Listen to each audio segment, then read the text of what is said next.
VO Atlanta. Wow, what a conference, what a rush. Charles Coates and I were able to go down to VO Atlanta and spend 3 or 4 days really enjoying and drinking in a lot of knowledge, meeting a lot of fantastic people. And he and I are going to talk all about it in a 2-part series, with part 1 coming up right here on the VO Life. This is the VO Life. Positive conversations about living the voiceover life. Insight into the business and day-to-day grind of being a regular Joe VO. From the humble beginnings to the finally hitting a new level to getting that first big client. It's all about that VO life. Here's your host, Troy Holden. Hey, and welcome back to the VO Life. Hey, did you hear the news? If you're not excited about 2023, you listen to this episode and I think you will. And I have a special guest today who also had the VO Atlanta experience for the first time, and it was our first time to meet in person after well over a year of, almost 2 years being friends through online stuff, Zoom, Facebook groups, bouncing stuff off each other. But let me say first off, I was totally wrong to be nervous, but I was still nervous. It's a little unnerving to meet all these people. And let me also add, there's going to be enough here for 2 episodes, but we won't make you wait. I'll drop them both at once. We'll get all this in there and you can listen to it as you like. But what an awesome conference. You need to start making your plans now to meet up with us next year. Speaking of us, here's the guy that was there with me. This is Charles Coates, Charles the Voice. Charles, how's it going, man? It's I think we've talked about it. It's kind of a process of decompressing still. Amen. Right? With all the information and just knowledge that you gained and connections and making sure you have them organized and blah, blah, blah, blah, blah. And then coming back to orders and, getting back into the swing of normal, everyday VO stuff. So yeah, it's pretty good. I got some sleep. That's good. That was the hard part for me. My panic mode is I got home and I couldn't find my business card case. And I thought, man, 20, 30 business cards that I collected and I couldn't find them. I found it, but I want everybody to know, Charles has this warmth of drawing people to him. And I learned a lot from him, watching him talk to other people. And he literally, I kind of brought up going to VO Atlanta, and he bought his ticket, and I was still on the fence, and my wife was pushing me, and I finally gave in and bought the ticket. But she knew better than I did that I needed to go and interact, and I really appreciate you helping talk me into it, and I really enjoyed, tagging along with you and meeting people. You're a lot better at breaking the ice than I am. There's a lot of introverts in voiceover, and I'm one of them. I'm fine once I start talking to somebody, but sometimes breaking the ice is tough. But I think that Oh, you're fine. Did you get everything out of this you expected, or did you feel like, oh man, it just really came up short? I want to say that I got way more than I expected. For me, it was my original plan was I'm going to go there and I'm going to learn some things from the conference, right? I'm going to learn VO tips, tricks, techniques, those kinds of things. And what I came to realize was the connections, right? The connections that you make and the people that you get to know. And, for other people to see my face and get to know me on a more personal level. And, that's not just a profile pic on Facebook or, headshot on my website, which is charlesthevoice.com. Shameless plug there. But, to, make an impression on people and staying connected with them, right? Right. And I felt like at one point, maybe it was on Thursday night after I'd gone through the day, the aha moment kicked in. I was like, yeah, this was definitely the right decision to be here for sure.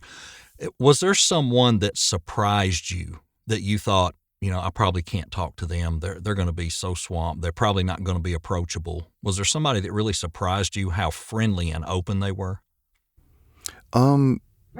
Honestly, Dave Fenoy, Joe Cipriano, like pretty much everyone else that you've seen that have been speakers here, that are casting directors, that are producers, that are other high profile voiceover artists. Actually, they were all approachable. Like they put their pants on one leg at a time, just like us. They have, problems in life just like us. And it's crazy to see that because, we see them, on a different level because of where we are and of where they are or where they've been. And that's really always the case, right? Everybody is just, their own person, and they like to talk to people too. They like to talk to people and help people and pay it forward and do all that stuff too. And it's great. Right. Yeah. Sunday morning I went down to eat and it was fairly crowded. And I found a guy that we had met earlier that was from across the pond, as we say, and I was going to sit with him, and he said, I'm sorry, these two seats, that they're getting their breakfast. So I circled back around, and there sits Dave Fennoy with no one else at the table. And I said, hey, is it okay if I sit down? Yeah, man, go ahead and sit down. And, we started talking, and I said, is the breakfast free? And he's like, well, yeah, I'm pretty sure it is. And I saw him passing out receipts. So he elbows me and he says, it's been a while since I did the dine and dash. You up for it? And, it's just the personable stuff. They're, just real people. And those things were great. Those interactions were great. It's just amazing. Definitely. I think that it's always a pleasant surprise. I didn't get one bit of feeling that somebody was above me. Exactly. Even voice actors and people that have been professionals for years and years, mm-hmm. like I never got that feeling. Right. And I think it's part of the VO community, right? Because exactly, they've all been there too. They've all been there. Yeah, everybody had to start somewhere. And this, give Gerald Griffith all the credit in the world for keeping that community that way at this conference for 9 years. And now we know that it's going to continue with ACE managing the event. I really look forward to what they're going to do because there may be some changes, and they may be, I don't think there'll be changes to the culture and what goes on with the community, but there may be a change in sponsorship and different things may elevate a little bit. Nothing wrong with that. Was there a certain person maybe you were in a session with or that you came out away from the conference going, wow, I'm just blown away. And I'm talking about someone you'd never heard of prior to going to VO Atlanta. Yeah. There was one person in particular that really blew me away, knocked my socks off. And there were a lot of people there, but this person stood out in my mind. His name's Jason Lanier White. And he was in the character development class that I was in. And he's actually a mocap actor. And if you don't know what mocap is, it's motion capture, right? So for the people that are listening, let's say the movie Avatar, right? That's a CGI, that's a computer generated, character. And, have you ever watched a movie or a making of a movie and you see the people wearing the green screen, full costume head to toe, and they have all the little white balls glued all over to them so they can capture that motion.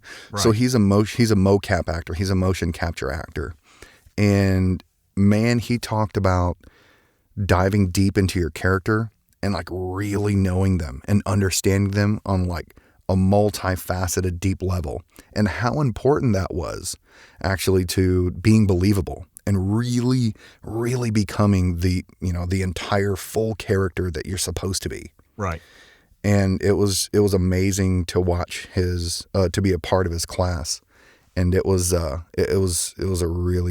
really blew me away. Awesome. And he's the coolest dude out there. Yes. He was comes up very to you, friendly. shakes your hand, just talks to everybody, super friendly, and the man can dance. That's all and I gotta remembers say. names. Oh my gosh. He remembers names as well as anyone I've seen.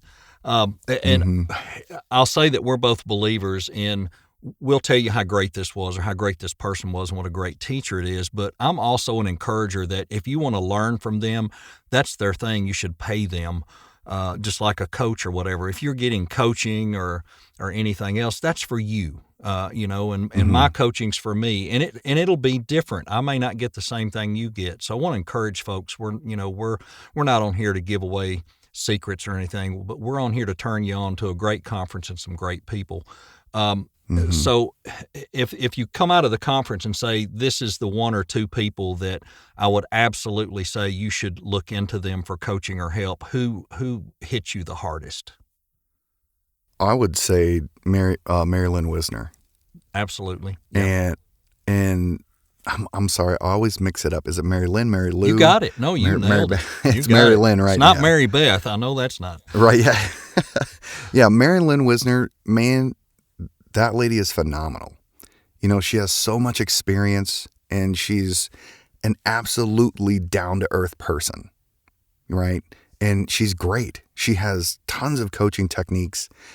Even the class that you and I had together later on, I mean, it's amazing what she can do, and the experience that she has, and I think she said that she has done like over 20,000 or 20 or 30,000 commercials, not counting everything else that's not commercial. Right. And the people that she worked with and how she got started in the industry and who she knows, and it just the years of knowledge and knowing exactly what people like her hire for, right? What casting directors are looking for, what producers are looking for. And that's gold. She's amazing. Right. Absolutely. Yeah. She was. And the X sessions, if some of you don't know, that's like a 3-hour thing that you do where there's a maximum a dozen people. This class particularly, you did reads, you were coached, in some very creative ways, and it would totally change how you read that script. It was phenomenal. Just some great takeaways from that. Now, outside of that one, what other did you do other X sessions? I think you did at least one other, right? Actually, I didn't do any other X sessions because this was really the only one I could afford this go around. But just, I guess, the takeaway from that class was to make sure your first words that come out of your mouth for your auditions catch whoever's listening's ear. You have 100 people starting off with, the car is green, the car is green. So they hear 100 times, the car is green, the car is green. But the one that catches their ear, they're going to shortlist them, right? And then they're going to see what they can bring to the table when they go through their audition. So that the car is green is, maybe it's, the car is green. And just that difference is going to make a huge difference. But you got to make sure you can bring it in the rest of your audition. But just getting that first little catch of their ear is a huge win for me. Yeah, that is huge. I did have the opportunity to do an additional X session on Wednesday, and I thought when I got there, well, heck, is the conference canceled? There's nobody here. But that was about the only thing that happened all day on that Wednesday. And that was with Cliff Zellman on automotive technique. Oh, my gosh, wonderful, wonderful information. The other thing that was and I kept hearing how he goes above and beyond, and he really gives extra. He offered all of us a 1-hour consultation down the road in the next few weeks if we wanted. He recorded everyone's takes. He will edit down your best take and send it to you, edited and ready to use in a sample if you'd like. And he will give you some critique on that. So, awesome stuff. These guys are really giving back. Yeah. And on the other side of the coin, one of the things we were doing a lot of is networking.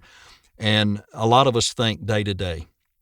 We do it on LinkedIn. We do it on Facebook. We're friending people that are VO people. And we think, why are we doing this? I'm wasting my time. This needs to be producers, directors, and agents.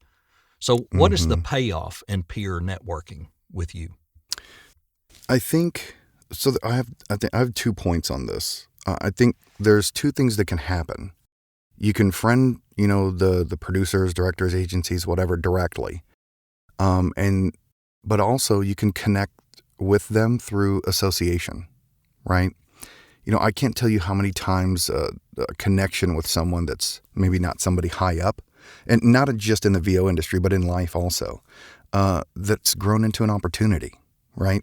So not to say that people you connect with, you also grow friendships with them, right? There's learning opportunities in that, and there's just a whole benefit of being connected. And I think, I like to think of the VO world as kind of like a spider web or like a highway system. It's all connected somehow, right? And there's a chance you might miss an exit if you didn't connect with someone that might know that that's the exit to get off or get on at, right? Yeah, and so I think there's this I don't know, kind of universal connectivity because everybody somehow crosses paths with each other. And that's really one thing, is connecting with people that I've connected with on social media, on through phone calls, through chatting, but really get to connect with them face to face, and it just becomes so much more. Yeah, very good point. And we'll come to a close right there with part 1 of the Charles and Charleses at VO Atlanta. Go ahead and jump over. You can listen to part 2 now if you'd like. But I wanted to split this up so you'd have the opportunity to get a part of it at a time. Hey, thanks for joining us, and we'll catch you in episode 2 of The Visit to VO Atlanta. You've been listening to The VO Life with Troy Holden. Check back for more episodes each week and catch up on what you've missed also. This is for you, those just living that VO life. Thanks for listening, and join us again.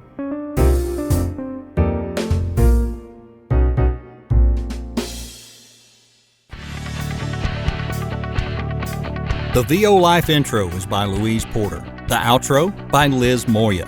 You can pick us up on Spotify, Amazon Music, Apple, and many other podcast carriers. Need to send me an email? Do it today. Troy@TroyHoldenVoices.com. Thanks for listening.